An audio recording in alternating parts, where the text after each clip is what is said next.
Assalamualaikum warahmatullahi wabarakatuh. Alhamdulillahi rabbil alamin wa bihi nasta'in ala umuri dunya waddin. Wassalatu wassalamu ala sayyidina wa maulana Muhammad sayyidil awwalin wal akhirin wa ala alihi wa ashabihi wa man tabi'ahum ila yaumiddin, amma ba'd. Hari ini kita akan masuk kepada bab seterusnya setelah daripada bab tilawah serta hadis. Maka bab ketiga dalam pengajian pendidikan agama Islam tingkatan 5, iaitu bab akidah, ya, di bawah tajuk iman mutiara hidup. Akidah, iman dari segi bahasa, iaitu mengiktiraf atau mengakui ataupun membenarkan. Mengiktiraf ataupun mengakui ataupun membenarkan, ya. Istilah iaitu membenarkan dengan hati, mengikrar dengan lidah, ya, dan mengamalkan dengan anggota. Membenarkan dengan hati, mengikrarkan dengan lidah, serta mengamalkan dengan anggota.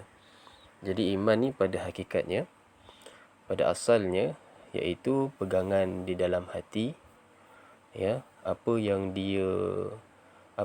dia percaya, apa yang dia pegang dalam hati, ya. Contohnya, dia yakin, dia percaya dan dia berpegang Tuhan itu ialah satu.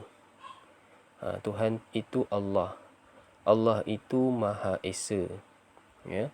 Dalam hati dia yakin, percaya dan berpegang, mengiktiraf, membenarkan dan mengakui yang Tuhan itu hanya Allah, ya. Tuhan itu hanya Allah yang bersifat Esa, ya. Tapi dia tidak terhenti di situ sahaja.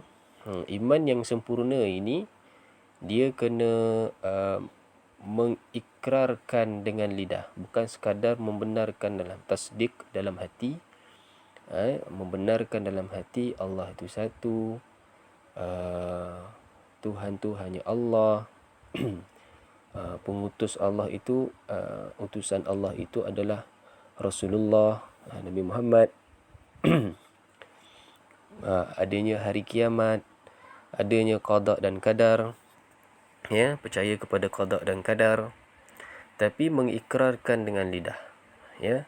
Mengikrarkan dengan lidah dengan bacaan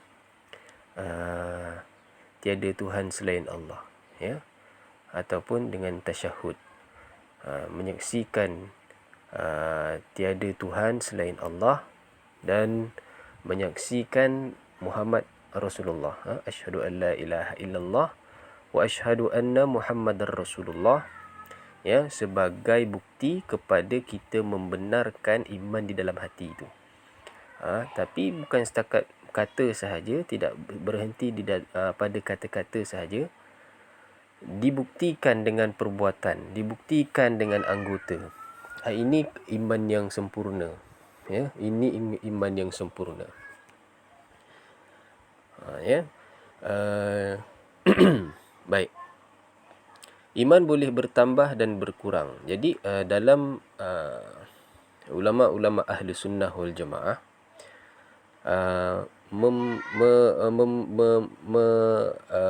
memberikan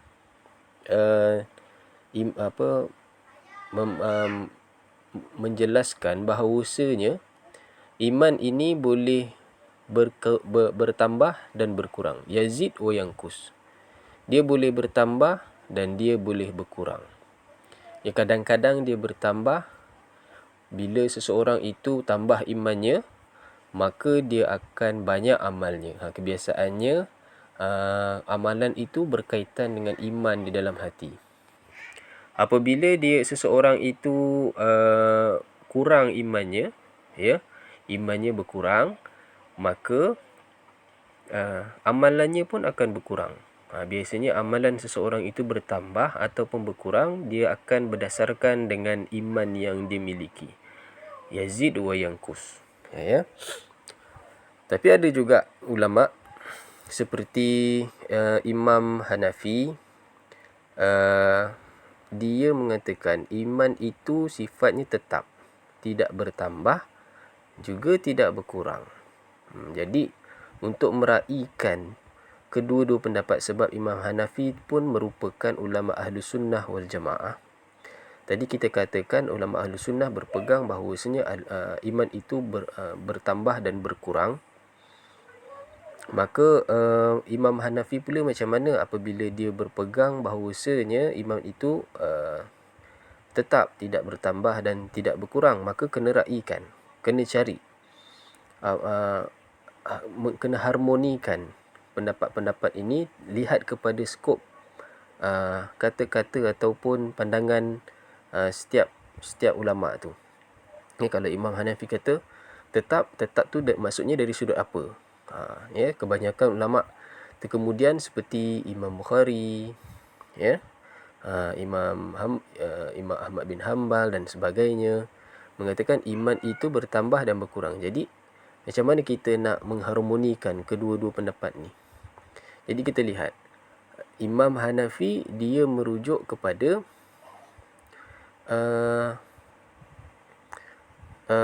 iman itu tetap dari sudut, contohnya seseorang dia beriman dengan, seorang yang meyakini dengan rukun-rukun iman. Dia percaya kepada Allah, dia percaya kepada malaikat, dia percaya kepada kitab-kitab, dia percaya kepada Rasul, dia percaya kepada hari kiamat, dan dia percaya kepada qada dan qadar. Ini rukun iman ni.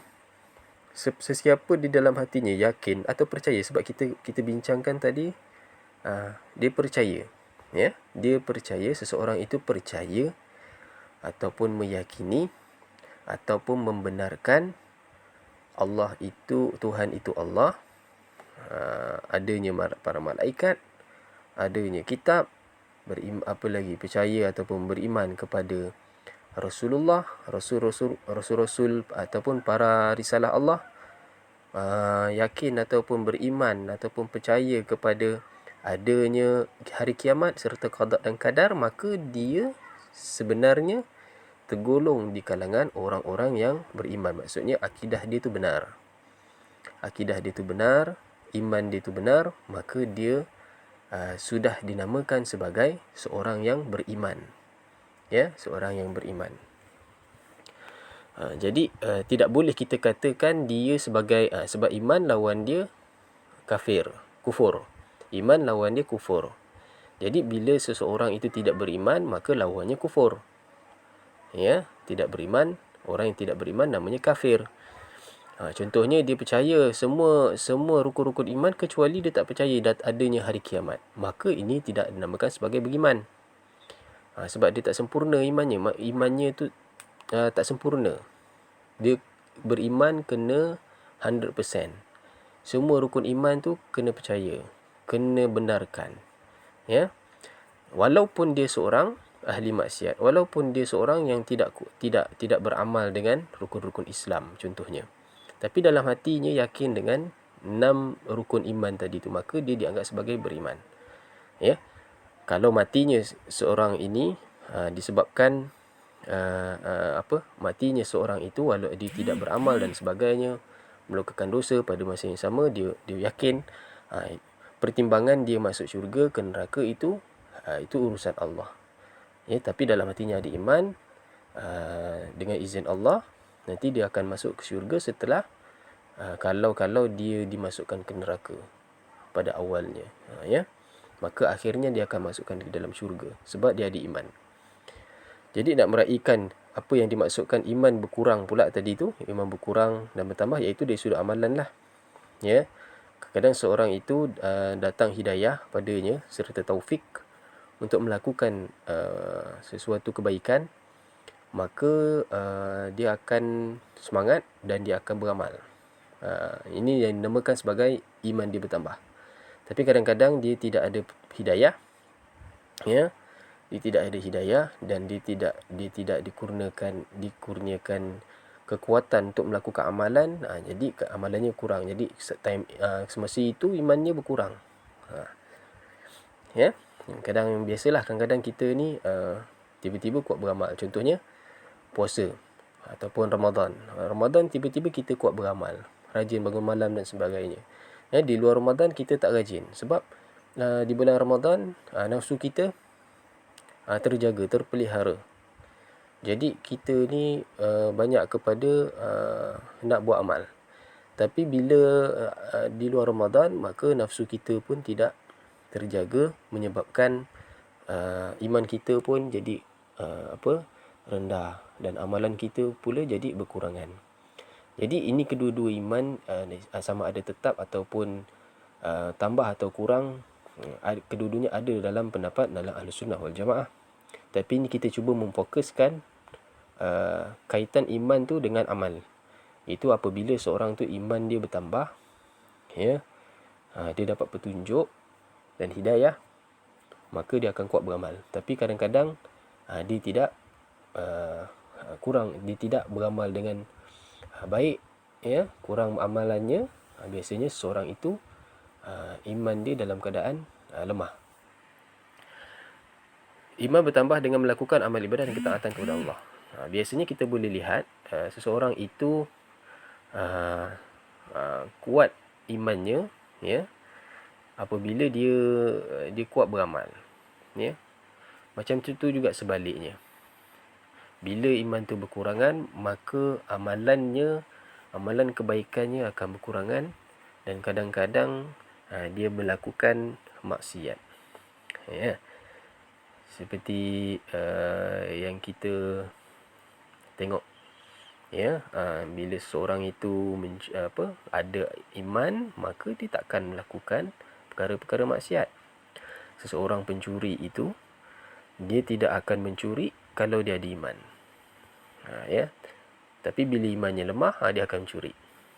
Seorang itu tidak akan melakukan zina kalau dia beriman.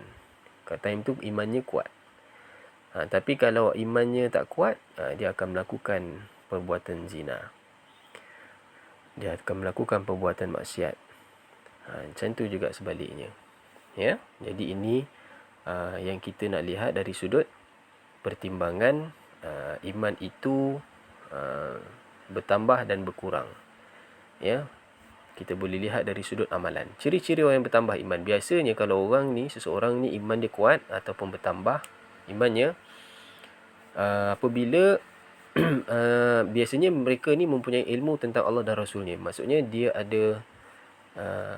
ada rasa dia pertambahan ilmu berkaitan dengan Allah dan Rasulnya tu bertambah. Ya, dia kenal Allah tu, dia mengenali Allah tu dengan lebih baik, maka kat sana imannya akan bertambah. Contohnya kita kata dia ni diingatkan, ya, selalu diingatkan dan selalu belajar tentang Allah itu bersifat dengan sifat melihat. Dan sifat melihat Allah ini tidak boleh, tiada kelemahan. Ya. Kalau kita manusia tak boleh lihat apa yang ada di belakang dinding. Jadi Allah ni, dinding tidak ada masalah baginya, tidak ada menjadi penghalang baginya untuk melihat seseorang itu melakukan sesuatu perkara, apa yang berlaku di sebalik dinding contohnya. Ya, kita boleh duduk di dalam satu bilik yang bersorangan, ya, orang lain tak nampak apa yang kita buat. Hatta kalau kita buat maksiat pun orang lain tak nampak. Ya, sebab kelemahan manusia itu. Ya, melihat apabila ada dinding terhalang penglihatannya. Tapi Allah tidak. Jadi bila kita tahu Allah ini maha melihat, sentiasa melihat dan maha melihat, tidak ada yang boleh menghalang penglihatan Allah, ya, daripada pengetahuan Allah. Jadi kita tahu, oh, ni Allah sedang lihat apa yang kita sedang buat, maka kita hindarkan diri kita daripada melakukan maksiat. Sebab kita perasan yang Allah tahu ataupun lihat apa yang kita buat. Kita tak berani cakap yang bukan-bukan. Contohnya, Kerana kita tahu Allah itu Maha mendengar apa yang kita katakan. Ya. Walaupun orang lain tak dengar, kita bisik-bisik ke dan sebagainya, tapi Allah itu Maha mendengar. Kita bisik dalam hati pun, contohnya kita membenci seseorang, ya, mengumpat seseorang ataupun mengata seseorang di dalam hati, Allah itu Maha mendengar. Jadi kalau kita tahu ketika itu Allah Maha mendengar dan tidak ada apa yang boleh menghalang pendengaran Allah, maka kita tahu kita akan jaga hati kita daripada niat yang bukan-bukan ataupun qasad yang bukan-bukan, ya, ataupun fikir yang bukan-bukan. Jadi kat sinilah pentingnya ilmu untuk pertambahan iman. Banyak melakukan amal ibadah sunat dan dapat melumbakan hati dan menambahkan kecintaan kepada Allah. Ciri-ciri bertambahnya iman ini, seorang yang tambah imannya, dia akan selalu menjaga amal ibadahnya. Ya, kalau biasanya amal ibadah wajib dia buat, tapi kadang-kadang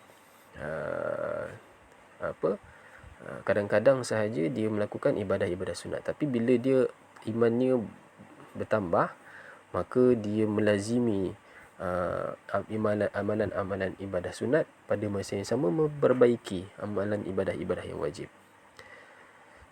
Ya, contohnya kita boleh lihat pada diri kita, kadang-kadang kita ni jaga solat dengan baik, dan kadang-kadang kita perasan diri kita ni leka ataupun culas terhadap solat. Ya, kadang-kadang lewat, kadang-kadang leka, lalai dan sebagainya. Dan jadi time leka, time lalai itu maksudnya iman kita dalam keadaan lemah. Time kita bersungguh-sungguh menjaga solat itu, maka kat sana kita tahu bahawasanya iman kita sedang bertambah. Jadi kena doa selalu supaya iman kita tu semakin baik, ya, bukan semakin berkurangan. Bacalah doa yang biasa kita amalkan tu, ya muqallibal qulub tsabbit qalbi ala dinika wa ala ta'atik. Ya, wahai yang membolak-balikkan hati, tetapkanlah hatiku tsabbit qalbi ala dinika, ke atas agama kamu, wa ala ta'atik, dan ke atas ketaatan kepadamu. Ya, supaya kita istiqamah menjaga iman kita. Ya, sebab kita ni ada nafsu tu boleh melalaikan kita. Pada masa yang sama kita ada musuh-musuh yang tidak nampak seperti syaitan dan sebagainya, menyebabkan kadang-kadang iman kita tu dalam keadaan goyah dan lemah. Jadi bila iman goyah dan lemah, amalan pun kurang. Melazimi berzikir kepada Allah dan berfikir tentang kebesarannya. Ini adalah hasil daripada iman yang bertambah. Biasanya kalau kita dalam keadaan iman tu kuat, bertambah, ya, iman itu dalam keadaan baik, maka kita akan selalu berzikir kepada Allah. Kita kata ini masa ni kadang-kadang masa ni tidak terluang macam tu sahaja. Kita berzikir, dan iman kita tu kita berzikir, kita kata masa ni masa kosong, tak buat apa-apa, jadi aku berzikir kepada Allah, subhanallah, alhamdulillah, itu lebih manfaat. Ya, kadang-kadang kita buat perkara yang lara, contohnya, ya, main game ke, apa lain, karaoke ke dan sebagainya. Kalau kita ni iman kita dalam keadaan baik, maka kita akan berfikir, daripada aku buat perkara ni, baik aku berzikir kepada Allah, dapat manfaat. Jadi time tu kita tahu bahawasanya iman kita tu dalam keadaan baik. Ya, ini gambaran seorang yang biasanya seorang yang imannya dalam keadaan baik, ya, melazimi dengan bacaan Quran. Ya, kalau seorang yang hafiz, mungkin dia mengulangi bacaan, memperbaiki hafalan dan sebagainya. Itu adalah perkara yang baik, dan mungkin kepada ketika itu iman kita dalam keadaan sempurna baik, ya. Jadi kalau orang yang dalam keadaan imannya itu berkurangan, imannya itu lemah, maka dia tidak ada upaya ataupun dia tidak ada kesungguhan untuk buat amal. Jadi fahamlah kat situ sebenarnya iman kita dalam keadaan lemah. Ya, jadi rugilah. Baik. Ia berasa gembira dalam melakukan ibadah kepada Allah dan sanggup menanggung kepayahan demi mendapatkan keridhaan Allah. Ya, antara ciri-ciri orang yang tambah imannya iaitu dia akan rasa gembira melakukan ibadah kepada Allah. Dia akan dapat kemanisan di dalam beribadah, halawatul iman, kemanisan dalam beriman dengan Allah Subhanahu taala. Jadi dia rasakan sembahyang itu satu nikmat yang baik. Kadang-kadang dia kalau dia lewatkan ataupun tinggalkan sembahyang, dia dalam keadaan rasa tidak gusar, dia akan rasa gusar, rasa tidak selesa dan sebagainya. Ini tanda-tanda seseorang itu bertambah imannya. Apabila sembahyang dia rasa lapang, bila tak sembahyang dia rasa sempit, ada je tak kena. Maka fahamlah kat situ dia dah dapat iman yang baik, dan sanggup menanggung kepayahan demi mendapatkan keridhaan Allah. Dia sanggup buat apa sahaja. Apa yang payah bagi seorang manusia ni, seorang yang beriman ni, contohnya nak buat amal ibadah sunat, nak buat amal ibadah lebih sikit. Contohnya dia nak sembahyang malam, susah, tapi dia sanggup sembahyang malam, dia korbankan waktu tidurnya, maka jadi dia sanggup melakukan sedemikian untuk buat amal ibadah. Ketahuilah pada waktu itu imannya sedang dalam keadaan baik. Dia bersungguh untuk contohnya bersedekah. Walaupun dia faham dia itu tidak mempunyai wang yang cukup contohnya, tapi dia tetap bersedekah.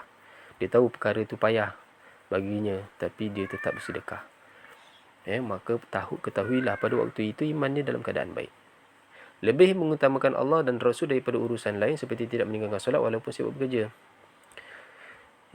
Utamakan Allah dan Rasulnya dalam apa sahaja perkara. Contohnya contoh dia bawa ke sini, walaupun sibuk bekerja, kita tahu kerja itu penting. Kita tahu kerja itu penting, adalah satu tuntutan yang penting. Kalau kita tak buat kerja dengan baik, mungkin ada orang marah ataupun melibatkan kita punya masa depan dan sebagainya. Tapi ketahuilah tidak ada perkara yang sepenting daripada Allah dan Rasulnya. Jadi kalau time tu terpaksa berkorban masa untuk sembahyang dan sebagainya, maka kena buat jugalah, walaupun dia sibuk. Jadi seorang yang imannya dalam keadaan baik, maka dia biasanya akan mendapat halawatul iman ataupun kemanisan dalam beriman. Dia akan buat ibadah dengan baik. Dia akan rasa nikmat dalam buat ibadah. Dia akan suka untuk beribadah. Dia suka solat berjemaah contohnya, berbanding solat sendiri di rumah. Dia suka sembahyang cepat, dia tak suka sembahyang lambat-lambat. Dia akan sentiasa jaga solatnya dan tidak akan meninggalkan solatnya. Jadi mereka ini antara orang yang mendapat halawatul iman. Syarat dia iaitu yang menyintai Allah dan Rasulnya melebihi yang lain. Syarat kita nak dapat halawatul iman ini iaitu kita kena cinta Allah dan Rasulnya melebihi daripada yang lain. Kena cintai Allah dan Rasulnya, itu wajib. Walaupun diri sendiri, cinta Allah dan Rasulnya mesti melebihi daripada perkara lain. Walaupun termasuk diri sendiri, termasuk anak-anak, termasuk isteri, termasuk ibu bapa dan sebagainya. Allah dan Rasulnya nombor satu yang diwajib cintai. Kan? Nabi kata tidak akan sempurna iman seorang itu sekiranya dia tidak mengasihiku melebihi daripada dia mengasihi orang lain ataupun selain daripada Nabi.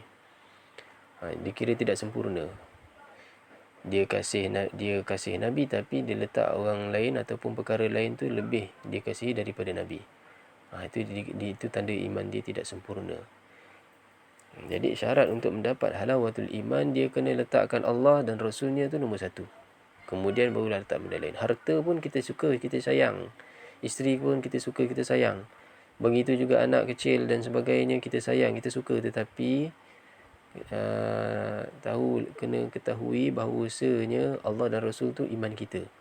Maka kita kena letakkan dia nombor satu. Kalau Allah suruh, walaupun terkorban, contohnya kita ambil Nabi Ibrahim, ya, terkorban anaknya, Nabi Ismail, dia tetap melakukan sebab itu adalah kecintaannya kepada Allah tu melebihi segalanya, melebihi anaknya sendiri, Nabi Ibrahim. Lagi Nabi Ibrahim tinggalkan isterinya di tengah padang pasir contohnya. Ya, siapa yang tak sayang isteri? Kan biasanya orang kata siapa yang tak sayang isteri? Jadi sayang isteri ini, tapi Allah tu lebih disayangi. Kenapa Nabi Ibrahim melakukan sedemikian? Sebab dia kasihkan Allah itu lebih daripada segalanya, lebih daripada isterinya, lebih daripada anaknya Nabi Ismail yang kecil tu. Mengasihi seseorang kerana Allah, ya. Kalau dia kasih seseorang itu pun niat dia hanya kerana Allah, ya. Niatnya ni bukan kerana dikasih seseorang itu nakkan hartanya ataupun perhatiannya ataupun dan sebagainya. Tapi dikasih seseorang itu hanya kerana Allah. Dia cinta kerana Allah, dia berjumpa kerana Allah, dia berpisah kerana Allah. Membenci kekufuran seperti benci jika dicampakkan ke dalam api neraka. Membenci kekufuran seperti benci jika dicampakkan. Dia tidak suka perkara-perkara yang kufur, ya, perkara-perkara yang kufur, maka dia akan hindarkan perkara tersebut.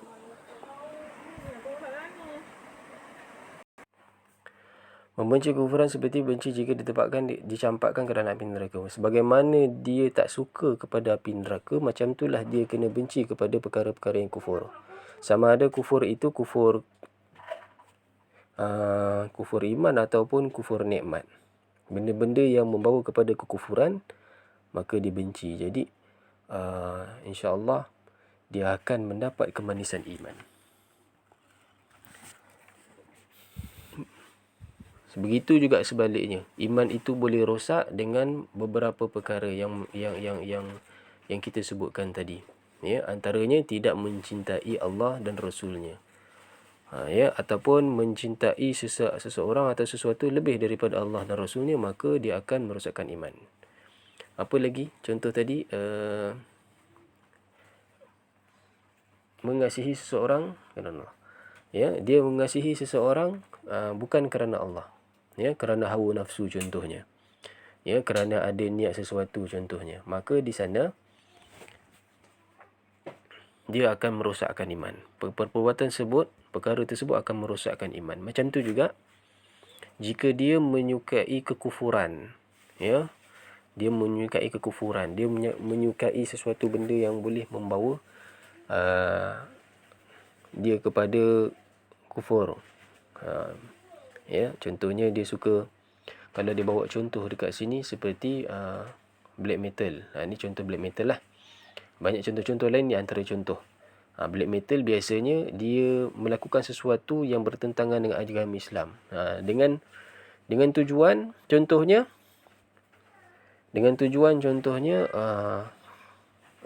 dia nak dia nakkan sesuatu. Contohnya dia memuja seseorang, dia memuja jin, dia memuja hantu, ya, ni yang black metal, ya.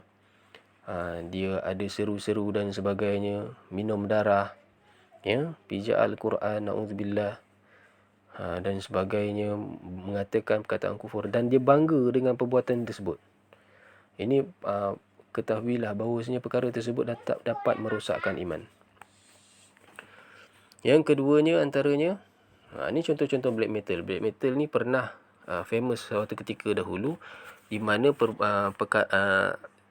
pengikut-pengikutnya itu terlalu taksub, dengan minum darah, dengan melakukan seks bebas dan sebagainya, dengan tujuan konon-kononnya kalau dia melakukan sedemikian maka martabatnya tinggi, ya, dia akan didewakan. dia akan rasa semangat dan sebagainya, padahal perkara tersebut membawa kepada kekufuran. Minum arak contohnya, dia biasa, dia suka minum arak, bahkan dia berbangga apabila dia melakukan maksiat. Contohnya minum arak, bila dia minum arak dia rasa bangga. Dia minum air teh dia tak bangga, minum air Coca-Cola dia tak bangga, tapi minum arak dia bangga. Dia cerita kat orang lain, aku baru tadi minum Carlsberg contohnya. Dia bangga. Kau kenapa tak minum? Apalah contohnya kan. Apalah kau tak ada taste lah. Kau ni taste kau rendah lah contohnya. Ya, dia bangga. Dan melakukan ajaran sesat antara contoh lain, perkara yang merosakkan iman. Ya, dia melakukan kesesatan, perkara-perkara yang dilarang oleh agama. Memuja makhluk contohnya, buat sesuatu yang bertentangan dengan ajaran Islam. Maka apa-apa sahaja, ya, perkara yang merosakkan iman, yang bertentangan dengan ketiga perkara tadi ni, iaitu dia tidak menyintai Allah dan Rasulnya,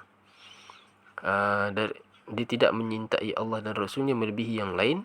Maksudnya dia cinta kepada perkara yang lain lebih daripada dia cinta Allah dan Rasulnya, maka perkara tersebut akan merosakkan iman. Mengasihi seseorang bukan kerana Allah, membenci, dia tidak membenci kekufuran, bahkan bangga dengan kekufuran, contohnya perkara-perkara yang kita sebutkan tadi. Maka ketahuilah, di situ seseorang telah rosak imannya. So na'udzubillah min zalik, peliharalah iman supaya kita mendapat keredaan Allah. Itulah matlamat kita hidup di dunia ini, ya.